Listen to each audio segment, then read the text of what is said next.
Hey everyone, thanks for taking the time today to join the podcast again. I have a very special guest with me again here today. Her name is Carolina, and she is helping women conceive and heal their wombs with the power of Reiki. And Reiki is what helped her conceive her son and overcome infertility and complicated pregnancy and severe postpartum depression. And I know that, there has to be, I know that there's a backstory to all of what you've got going there and what's been happening for you over the last few years. So I'm anxious for the audience to hear about that Sure. journey. Sure. Well, thank you for having me. It's an honor to share space with you and to be on your podcast. Thank you for having me. You're so welcome.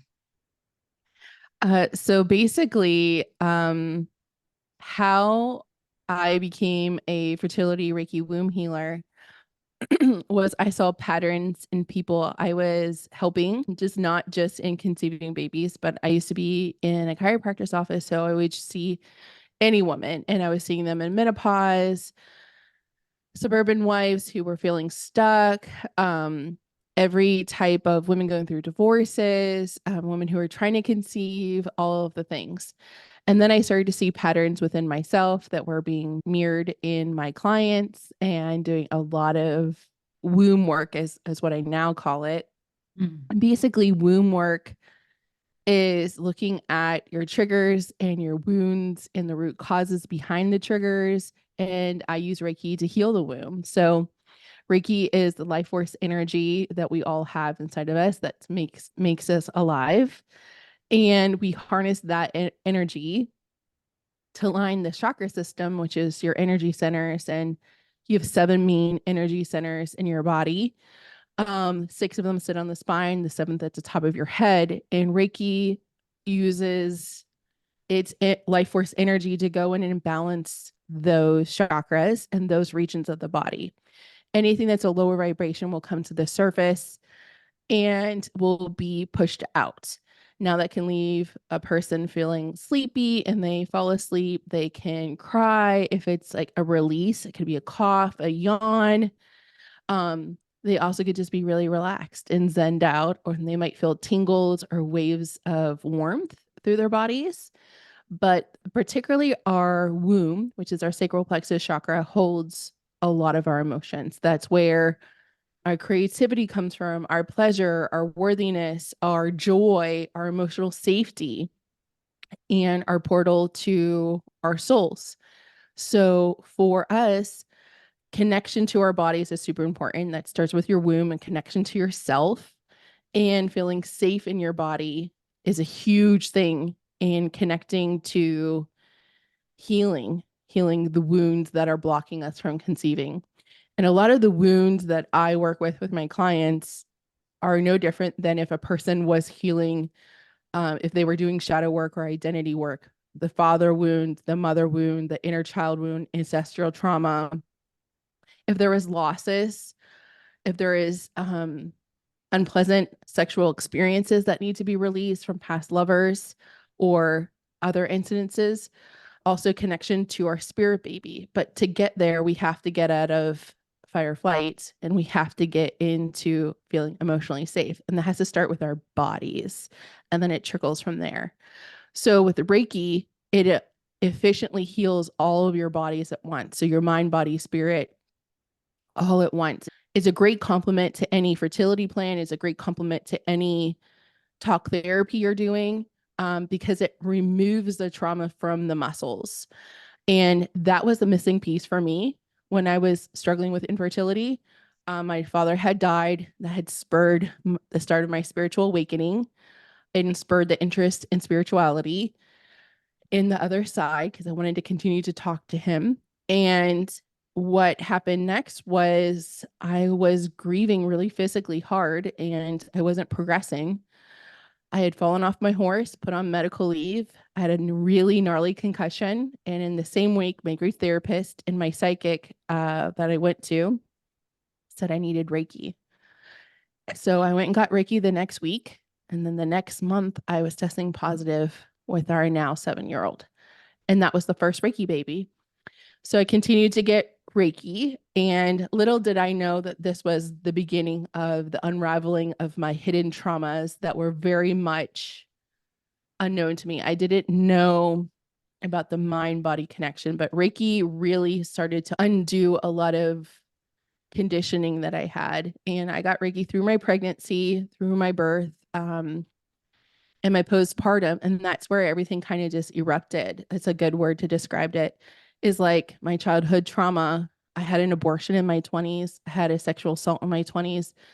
I had not told anyone about the sexual assault. And that was really hard to share. My husband knew about my abortion, but I felt really unworthy in my postpartum, and with sleep deprivation.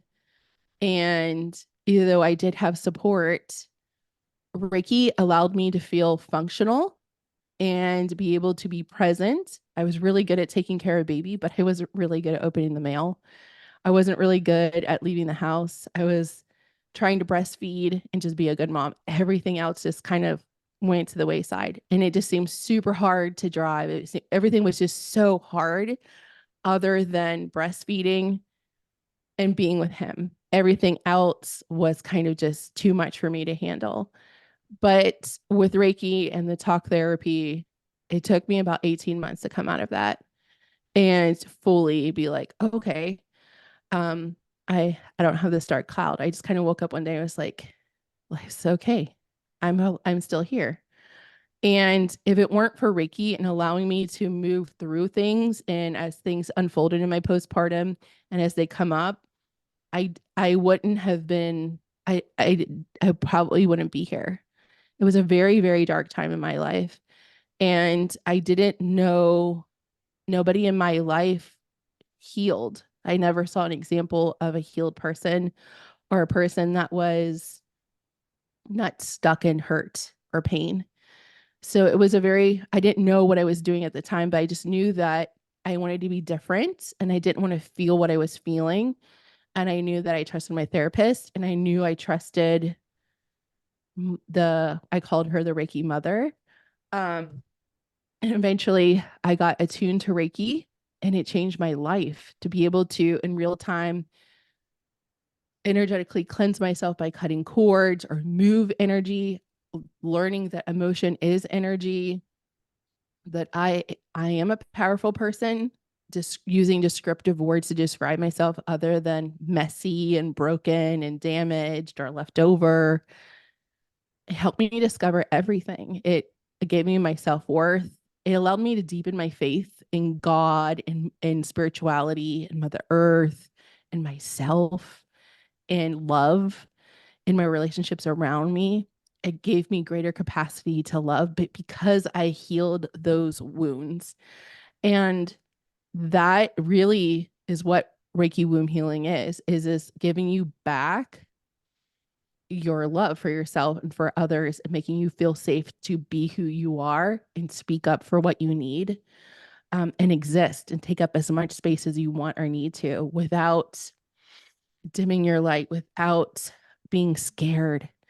And so some people are like, well, can you guarantee me I'm going to get pregnant? No, I can't. I wish, but I promise the work that we do together, you'll never regret the work we do together. The results of where you're going to be able to advocate for yourself, which is very much needed as a parent.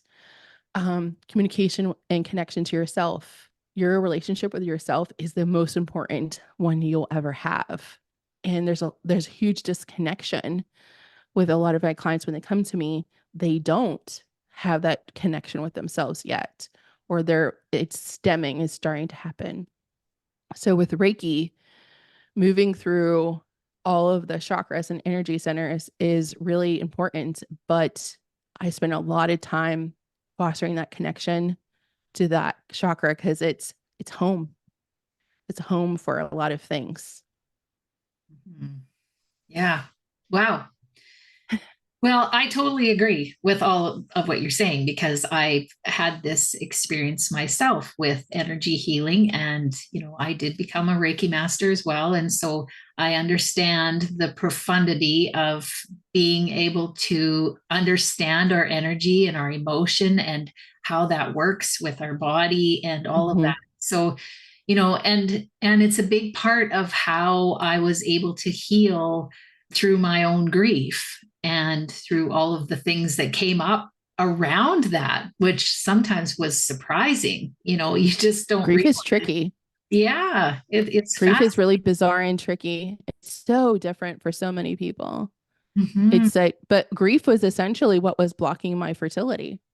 I Yeah. was grieving my dad so hard and I felt unsafe in the world. And if you feel unsafe, for sure, your sacral plexus chakra is going to be shut down. And I just was questioning what's true, what's not, even though I was a newlywed and my husband was fantastic, best husband, 10 out of 10.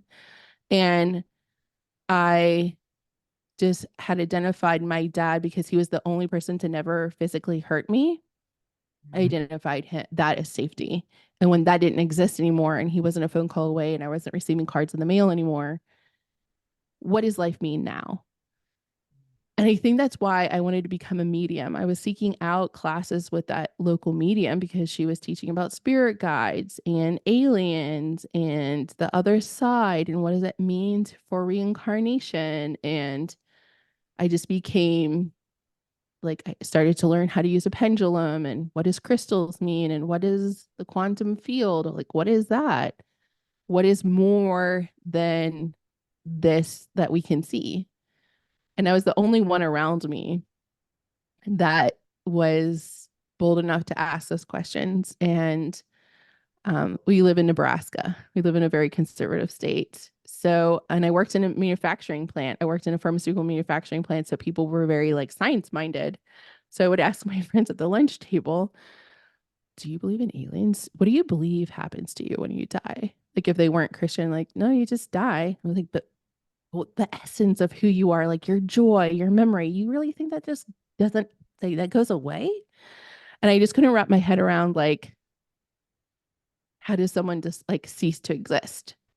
And so that's why I was like, can it just be different? Couldn't I still have a relationship, but in a different form? Couldn't I, like, couldn't our psychics real? And that's when, like, this lady, I did a couple sessions with her, and she knew things when my dad was in hospice and he was dying of colon cancer. Like, he and I had conversations and things that occurred, like, that were only between me and him or at the hospital, like, nobody else knew about, or things he said to me. I was like, there's just no way she could have known that without it being real. So, and it was very specific. So I can call that evidential mediumship. It wasn't, I think you were sad. Yeah. It was very like real things that and details. And I was like, okay, I had too much evidence of life experiences to not, like, I couldn't turn a blind eye. So that it was a path I took and continued to go down. And then I went and got, I'm an all in girl. So I went all in and I'm 4 lineages attuned, multiple Reiki master lineages, all the things. But I practice Kundalini Reiki. That's what feels home to me. Mm. Every Reiki attunement I've gotten or certification has been a gigantic investment in my own self healing. I think probably the most powerful Reiki certification I ever got was Reiki for sacred childbirth. And that healed my own birth to my son. And because my birth was so traumatic and it went sideways in every way it could go sideways, my birth plan that was a nerd, walking nerd for birth and postpartum and breastfeeding. And it just did not go according to plan, an emergency C-section and all of the things and NICU and multiple days stay. It was awful. And then my C-section scar ruptured. There was a lot of things that happened. So it was very, very scary. And it did not leave my mind for a long time. So to get certified in holding space for birth, to help women prepare for birth, to birthing their babies, but then I got to rebirth him energetically with his permission, with his higher self, changed my life.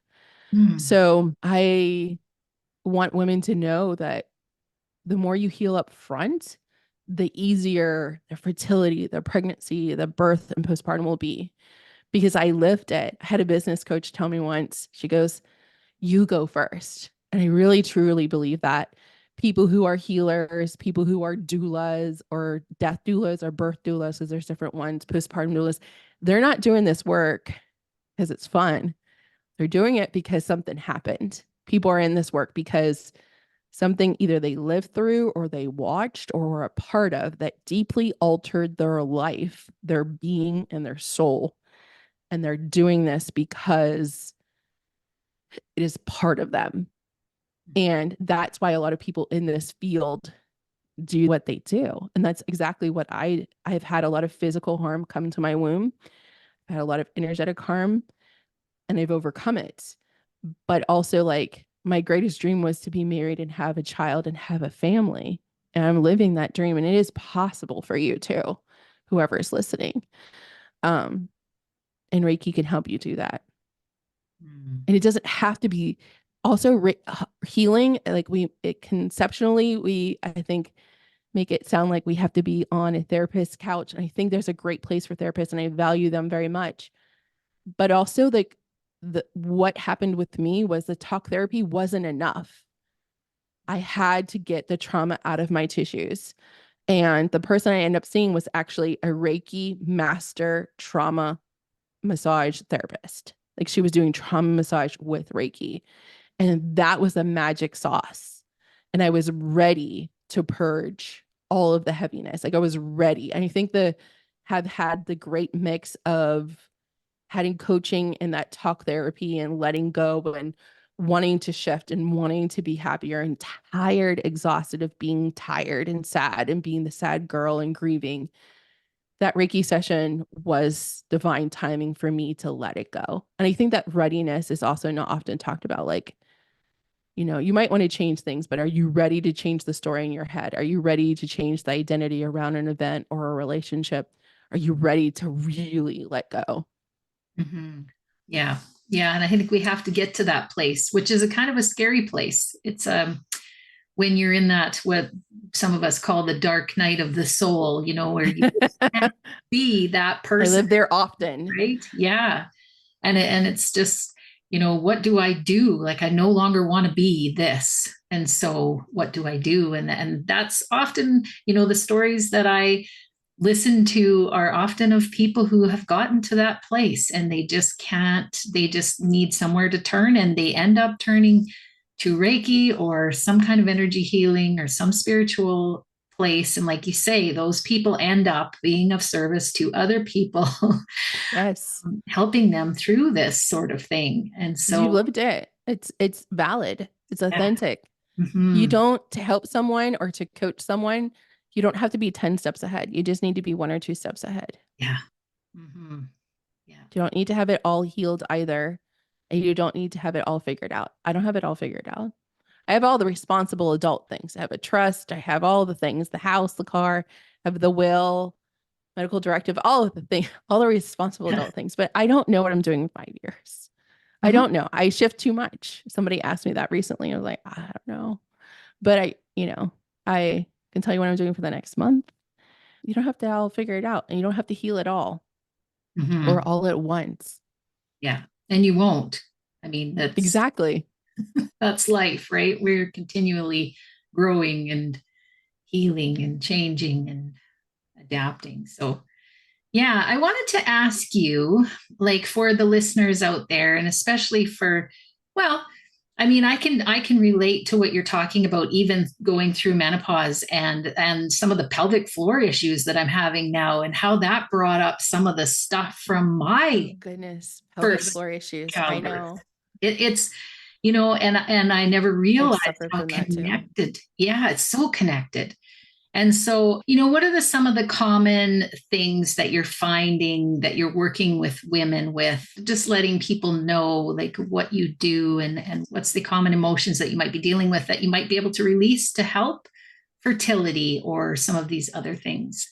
Sure. The number one thing is feeling unsafe. And this is eliminating, I'm not talking about physical safety or if you're physically safe in your relationship or your home. That's not this.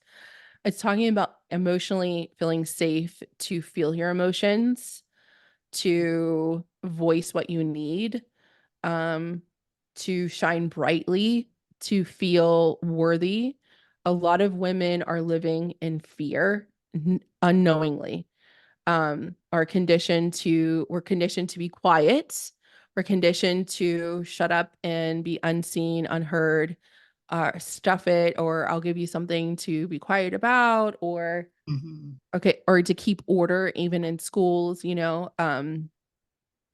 and so what that happens with adult women is if we don't feel safe, that impacts how we show up, and it impacts how we function, it impacts how we choose partners, it impacts the decisions we make. So if we feel unsafe, I would backtrack it. Where do we feel that? What is the number one person that comes up in the pattern? It's fathers. So the number one behind the fear is, and we've touched upon a few things, is self connection to self worth, decision making, faith in ourselves, and trust in ourselves. So that goes back to the father wound. The father wound is, how did your dad show you affection? Was he present in your life? If he wasn't present in your life, was he present but not emotionally available? When he did give you love, was there conditions tied to it? How did you interpret his presence or lack of it in your life? If a father was a good provider, but was not emotionally available, how did that show up in your life? Does that mean you're choosing a partner that mirrors that as well, or did you choose different? And a lot of women, if they have this unhealed father wound, they may have ended up with a good partner now, but there might have been a couple past partners where it mirrored that, where the gentleman or the past partner was not emotionally available, or was the father abusive? Was there actual physical trauma there? Did they get themselves? That was mine. Like, so my dad was not present until age 15. Then I lived with him from 15 to 19. And then every partner after that was some type of physical abuse. My dad was emotionally and mental abuse, but they were not emotionally available. My dad was not emotionally available to me a lot of my life until much later. So for me, that was a confirmed pattern. So his lack of emotional unavailability in my life deeply affected my self-worth, how I viewed myself, how much I valued my own opinion, how much I trusted myself, my intuition, my instincts, even how I made decisions. So I thought, well, I'm just a mess. I'm worthless. I don't make good decisions. We'll just see what happens. Didn't put much faith into my capabilities because he had not made much investment in me. So our father wound is the first one I will work with women, with like, what's the first memory you have that's negative of your dad? What's your relationship like? But really focusing between 0 and 7 years old. And we invite spirit baby in, like the baby that they're trying to conceive. We invite them into our session. And those downloads I get from spirit baby is very strong. They're usually very potent, and we allow that to help us guide. Sometimes I'll get like, okay, so like baby is bringing up age 4. What happened at 4? Do you remember anything, or do you know anything that happened? Or like, so that may be when their parents split, or when they moved, or something happened, or oh no, that's when, sometimes dads pass away. So we kind of get to the root cause behind all the triggers. So like if you have low self-esteem, low self-worth, or it's hard for you to speak up, or you are shy, let's get to the root cause. What is really fueling that? And when is the first time that that showed up in your life? What was the circumstances? And let's go back and heal that version of you, heal that event, so we can de-trigger you. Once we de-trigger you, we can remove those feelings from your body. And then we sit and we wait a little bit, allow that to integrate. All right, let's check back in. What are you feeling when we evaluate your father relationship? What emotions come up for you? Where are you feeling that in your body? Going really deep into this to clear it, almost like an inventory list of like, doing all the things again, asking the same questions, because sometimes healing can be absolute and sometimes it can be layered. So what comes up this time for you? Do these same things that we healed last time, where are they at now? What number are they? Are these still really large triggers for you? Or, and these other things that you had mentioned in the first session, where are you at with this now? Sometimes the other symptoms that stem from that first event, anxiety, panic attacks, breathlessness, feeling powerless, things like that that come up that are triggers, sometimes they dissipate or they get eliminated by going to the first time it happened. I've had a lot of success in helping backtrack it. Like, what's the symptoms? What are your triggers? Okay. Can we identify, was it the father wound? And then after we're done with the father wound, we'll move on to the mother wound. And then once we heal those particular two wounds, that's essentially also inner child. It impacts the inner child wound because, of course, we're a child of our parents, and those the most important relationships we've had, and especially at a young age. There's still usually inner child stuff to do about feeling seen and things like that, but it's a lot less when we get to that third wound. Hmm. Well, yeah. So there's a little bit of work that needs to be done, but tell me a little bit about like a success story that you had Sure. with So someone. we have 97 Reiki babies to date. So one of my favorite stories is I used to work for Carnival Cruise Lines. That was my first job. I'm 40, so this is way back in the day when I was 18. And I met this girl on the reservations floor, and we were friends, and we stayed friends on Facebook. When I started my online Reiki business in 2020, I remember I had the flu, and I was so scared because I was going online and I wanted to do my first group healing program. This was a big deal because to hold space in a group instead of just doing one-on-one is a much bigger, it's a big step. So I offered it $99 for 8 weeks of coaching, and just so that, again, showing how much I believed in myself. I was like, I was gonna, because that's crazy. Anyway, she said yes. She ended up getting pregnant inside that container. I taught her how to do Reiki, and now she's pregnant with her third Reiki baby. And she got certified, and she went on to get further certified, and she does Reiki on herself, her children, and she has a boy, a girl, and she's pregnant with her second girl. And she had before this an ectopic pregnancy and 3 miscarriages. And they had been trying for 9 years prior to working with me.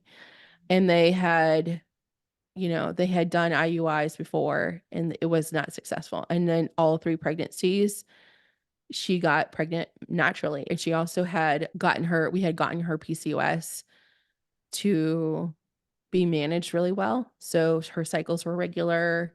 And her issue that she had to really work on was perfectionism, and the expectations of her parents. And her parents are very lovely people, not an abusive household, not abusive relationship, but there was a lot of pressure.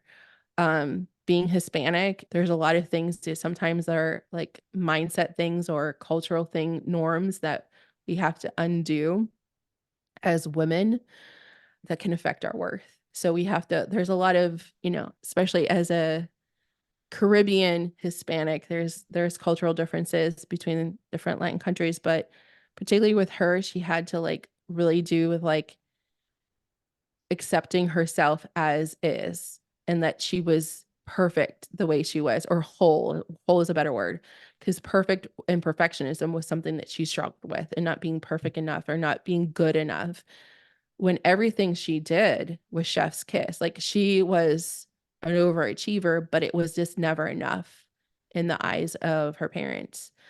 But they still showed up, and they were still loving, and they loved her partner, and loved everything that she did, but there was not enough praise, or like there was just like slight little criticisms, and that really stung deep for her. So the greatest thing was creating a safe place for her to exist within herself, and allowing her womb to be the place that she rested, and to accept her.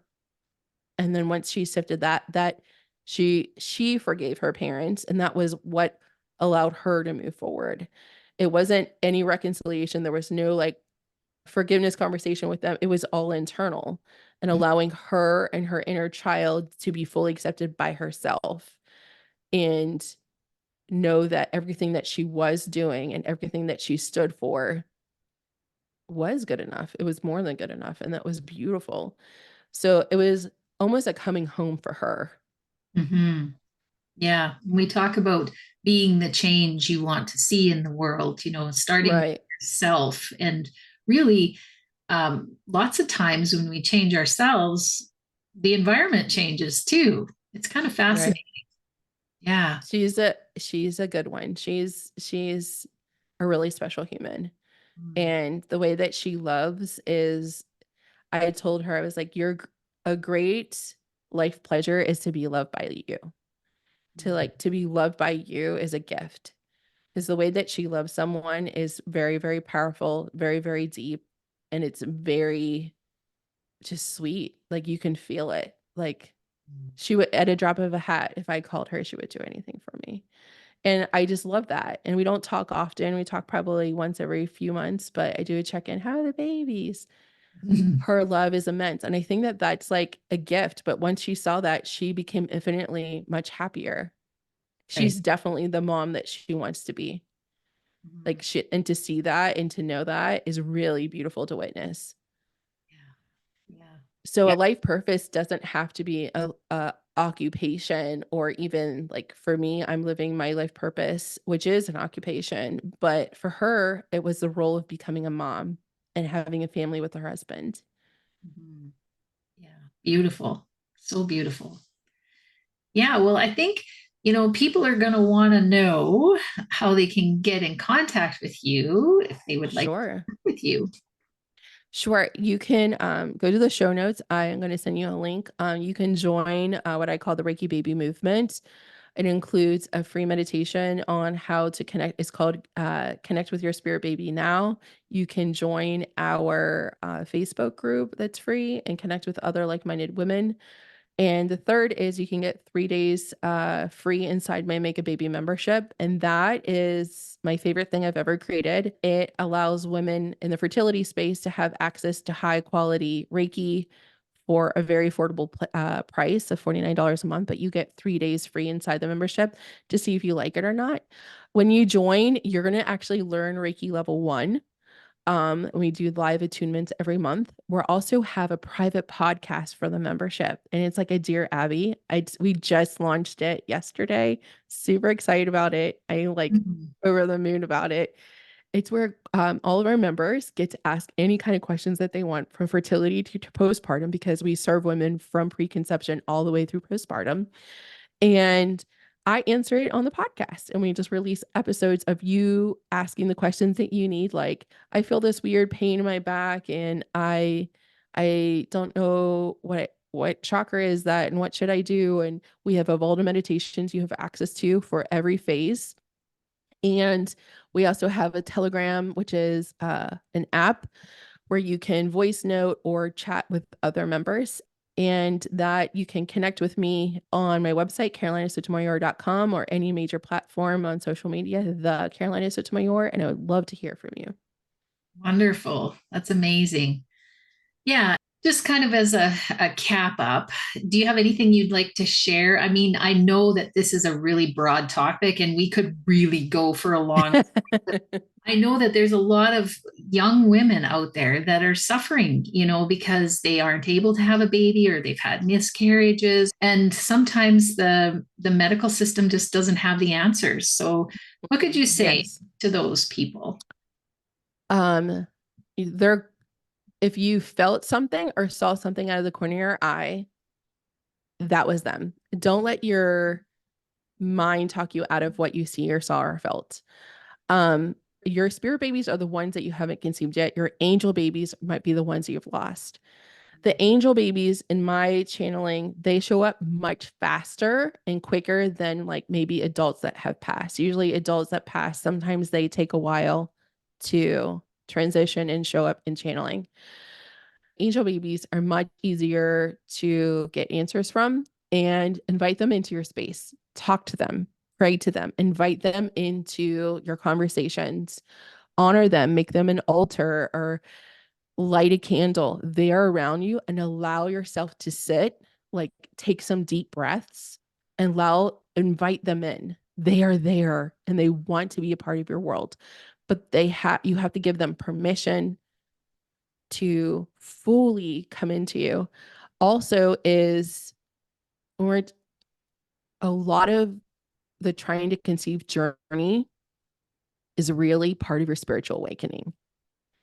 A lot of deep meaning and lessons are there, not lessons to punish you or to make you harder or more resilient. That's not it. But there are lessons for you to see as part of your soul development, to become the parent that that baby that is going to come in for you, that they need you to become.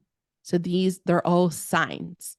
It's just a matter of is it the perspective you're holding, and also how do we move through it?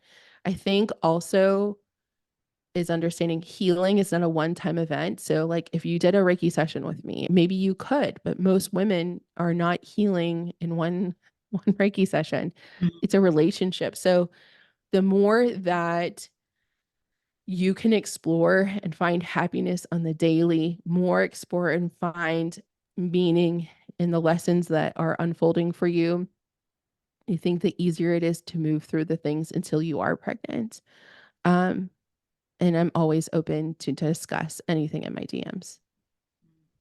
And I think it's great that you have a community where women can get together and support each other through this as well. So I commend you for what you're doing. I really think that it's important. And Thank you. yeah, I can't believe, I just am so grateful. I still can't believe that I get to do the thing that makes me the happiest. I'm just in every time that someone signs up for a meditation. Or oh, we also launched I just came out of a dark night of the soul. So I'm in this rebirthing phase. So I've rebirthed so many things in the past 2 weeks. But we started a full moon fertility Reiki circle that is also free. And that a lot of women get pregnant from just that. They come repeatedly from that. And I just believe that, fertility stuff is so expensive in this country. There shouldn't be so many barriers for healing and so many social economic barriers for fertility access. And this is my part of undoing that. yeah, yeah. And that they're not suffering alone because it can be so Yes, disenfranchised, right? Because society doesn't do grief well, but when we're talking about grief of the loss of a baby that hasn't been born or, that it has just, been prayed for and yeah, wanted, probably. yes, yeah, exactly. Yeah. Yeah, everyone in my world wants them. So it's there's not a lot of oopses around here. Even if a fertility treatment wasn't successful, we still treat it like a loss because there's so much that goes into it. So I recommend that honoring them and honoring yourself and opening that connection is going to be life changing. Is everyone is able to connect to the other side. It's just a matter of using that muscle. Mhm. Yeah, and having you as a guide for sure would be helpful. And so, thank you so much for this time. I really appreciate you sharing all your information, your wisdom on this topic. Really appreciate it. Thank you for having me. It was a true honor to share space with you. Yeah, thank you. And thanks everybody for watching. Bye for now.